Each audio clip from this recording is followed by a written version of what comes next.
News 18 India.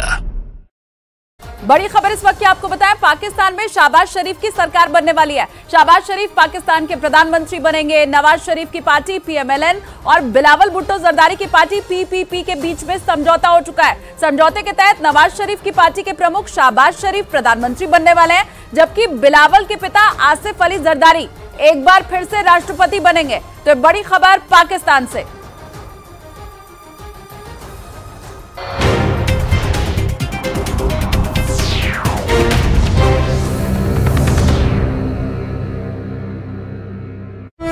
Sitamarhi की सभा में पहुंचने से ठीक पहले मंच ही टूट गया।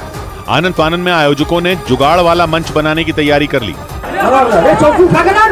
आपाधापी के बीच तेजस्वी की जन विश्वास यात्रा सीतामढ़ी पहुंच गई। मंच टूट चुका था, इसलिए तेजस्वी ने बस से ही लोगों को संबोधित किया। उन्होंने पहले देसी अंदाज में सर पर हरा गमछा बांधा और फिर भाषण दिया और चुटीले अंदाज में नीतीश पर हमला किया। साल डेढ़ साल बाद वोट ले लेते हैं, कभी सुना है? सीतामढ़ी में हुई इस सभा में आरजेडी के अलावा कांग्रेस के लोग भी शामिल हुए और बिहार में महागठबंधन की ताकत दिखाने की कोशिश की। तेजस्वी की ये यात्रा नीतीश कुमार की एनडीए में वापसी के कुछ दिनों बाद ही हुई, इसलिए इसे आरजेडी का शक्ति प्रदर्शन माना गया। अपनी इस यात्रा में तेजस्वी बिहार के 30 से ज्यादा जिलों का दौरा करेंगे। उन्होंने अपनी यात्रा की शुरुआत मुजफ्फरपुर से की और इसके लिए पूजा पाठ करके घर से निकले। तेजस्वी ने पटना में अपने घर पर शिवलिंग का अभिषेक किया, फिर साईं प्रतिमा के आगे पूजा की। इसके बाद उन्होंने गाय को अपने हाथ से खाना खिलाया। इस दौरान तेजस्वी के माता पिता लालू प्रसाद यादव और राबड़ी देवी उनके साथ रहे। पूजा पूरी होने के बाद तेजस्वी ने उनका आशीर्वाद लिया। यही नहीं, वो नीतीश सरकार पर निशाना साधना नहीं भूले। नीतीश जी के पास कोई विजन नहीं है, ना ही गठबंधन बनने का कोई रीजन है। पूजा पाठ के बाद तेजस्वी ने अपनी बेटी के साथ समय बिताया। वो उसके साथ खेलते और उसे पुचकारते नजर आए, क्योंकि कुछ दिनों के लिए तेजस्वी अपने घर और बेटी से दूर रहने वाले हैं और बेटी के साथ खेलकर तेजस्वी ने वो कमी पूरी करने की कोशिश की। अभी तो ढूंढती रहती है पापा को। अभी 4-5 दिन से तो बाहर जा रहे हैं, तो बच्चों का शौक होता है। अपनी जन विश्वास यात्रा के दौरान तेजस्वी बिहार के 30 से ज्यादा जिलों का दौरा करने वाले हैं। सबसे पहले वो मुजफ्फरपुर पहुंचे और लोगों को संबोधित किया। तेजस्वी की जन विश्वास यात्रा की तैयारी में आरजेडी पिछले कई दिनों से जुटी हुई थी, क्योंकि इस यात्रा को बिहार में आरजेडी का शक्ति प्रदर्शन माना जा रहा है। मुजफ्फरपुर पहुंचे तेजस्वी ने यात्रा का आगाज भी इसी अंदाज में किया और MY के बाद BAAP समीकरण देते हुए आरजेडी को हर समुदाय की पार्टी साबित करने की कोशिश की। हम कहना चाहते हैं, माई के साथ साथ बाप की भी पार्टी है। लेकिन तेजस्वी के इस नए बयान पर बीजेपी ने तंज कस दिया। एवरवेशन के खेल में वो कुछ भी क्लियर करें, लेकिन ये स्पष्ट है कि राष्ट्रीय जनता दल उनके माई बाप की ही पार्टी है। मुजफ्फरपुर में बोलते हुए तेजस्वी ने बताया कि BAAP बाप में B का मतलब बहुजन, पहले A का मतलब अगड़ा, दूसरे A का मतलब आबादी और P का मतलब पुअर यानी गरीब है। लेकिन इस बयान पर तेजस्वी की यात्रा के पहले ही दिन सियासी पारा चढ़ गया। उधर महाराष्ट्र विधानसभा में मराठा आरक्षण बिल सर्वसम्मति से पास हो गया। इस बिल में मराठा समुदाय के लोगों को नौकरियों और शिक्षा में 10% आरक्षण देने का प्रावधान किया गया। विधानसभा से पास होने के बाद इस बिल को महाराष्ट्र के विधान परिषद में पेश किया गया। राज्यपाल की मोहर के बाद यह बिल कानून बन जाएगा और कानून बनते ही आरक्षण के लिए लंबी लड़ाई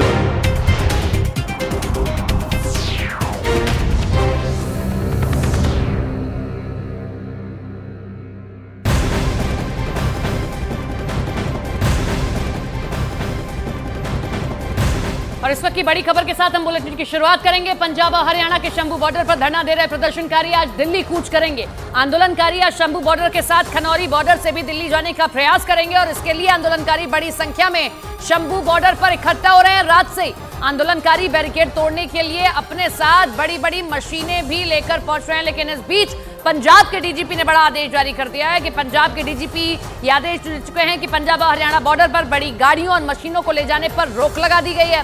साथ ही पुलिस निर्देश दे रही है कि इन मशीनों को शंभू और खनौरी बॉर्डर पर ले जाने से रोका जाए। इस वक्त की बड़ी खबर देखिए किस तरीके से हम आपको दिखा रहे हैं कि बड़ी मशीनों के साथ ये सभी पहुंच रहे हैं। जेसीबी है इनके पास में, क्रेन्स है इनके पास में और तो और आंसू गैस के गोलों से बचने के लिए भी अपने साथ मशीनें लेकर आए हैं। पतंगबाजों को आगे रख रहे हैं ताकि किसी भी तरीके का अगर ड्रोन उड़ाया जाता है तो ये उससे भी बच सके, क्योंकि पिछली बार हमने देखा था कि किस तरीके से ड्रोन के जरिए आंसू गैस के गोले छोड़े गए और इस बार ये बड़ी तैयारी के साथ आ रहे हैं। बैठक हुई लेकिन सभी बातचीत फेल रही। किसान कोई भी मांग मानने को तैयार नहीं है। 5 फसल जिन पर एमएसपी तय कर दी गई कि बढ़ा दी जाएगी या चीजें कर दी जाएंगी, लेकिन वो इस पर नहीं माने हैं। उनका कहना है कि जो हम फसलें बता रहे हैं सभी पर आप विशेष सत्र लाइए और कानून बनाइए एमएसपी पर। और चलिए अब आपको ये बताते हैं कि पंजाब के डीजीपी को हरियाणा और पंजाब बॉर्डर पर बड़ी और हेवी मशीनों को ले जाने पर रोक का आदेश आखिर जारी करना पड़ा क्यों।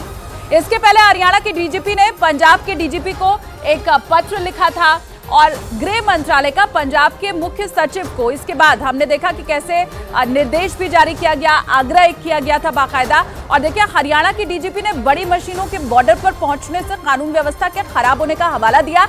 इसके साथ ही बॉर्डर पर तैनात पुलिस कर्मियों की जान को खतरा भी बताया गया। और इतना ही नहीं, गृह मंत्रालय ने भी पंजाब के मुख्य सचिव को कानून व्यवस्था पर चिंता जाहिर की थी। पंजाब के मुख्य सचिव को कानून व्यवस्था खराब करने वाले उपद्रवियों पर एक्शन लेने के लिए कहा गया था। बस इसी के बाद पंजाब के डीजीपी के आदेश आया और पंजाब साथ ही हरियाणा बॉर्डर पर बड़ी और हैवी मशीनों को ले जाने पर रोक लगा दी गई है।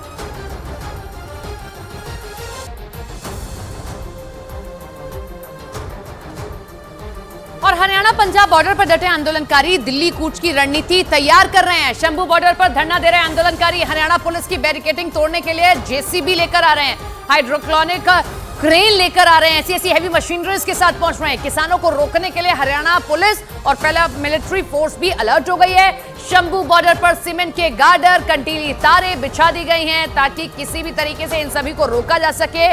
और पुलिस ने 8 दिनों से आंदोलनकारियों को वहीं रोका हुआ था, लेकिन अब ये फिर से दिल्ली कूच का आह्वान कर रहे हैं और इस बार बड़ी तैयारी के साथ आते दिखाई दे रहे हैं। 3 तस्वीरें हम आपको दिखा रहे हैं। रात भर से ही वहां पर आंदोलनकारी इकट्ठा होना शुरू हो चुके हैं। शंभू बॉर्डर पर आंदोलनकारियों को रोका गया है, बैरिकेड तोड़ने की इनकी तैयारी।